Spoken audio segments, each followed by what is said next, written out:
Kedy môžem začať? Už áno. Už to nahrávaš? A to potom vystrihne. Dobre. No tak, čaute. Nachádzame sa v 23. v pivnici. Tu sú pivné súdky, z ktorých popijame pivko.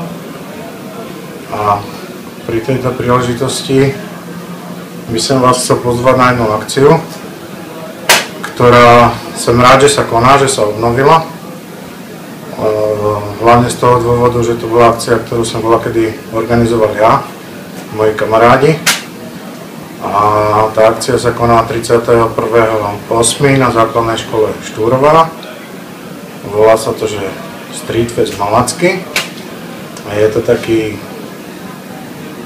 športovo-hudobný festivalík, kde sa cez deň hraje basketbal a večer tam budú vystupovať nejaké kapely.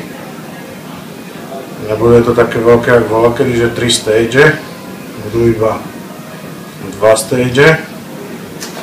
Na prvom stage vystúpi, to bude taký komerčný stage, vystúpi tam Maxim Turbulence, Smažáčik a Miško Dušička. A na druhom stage to bude taký náš streetfestový stage a tam vystúpi malacká skupina Pandora, Rebelland, z Bratislavy dojdú King Shaolin, stará streetfestová kapelka YouTube Revival, ktorí sa volajú Oktober a už vystupovali niekoľkokrát na streetfeste. A potom tam budú takí frajeri, že talk show a karpatské chrbáty nebudú. A miesto nich bude skupina,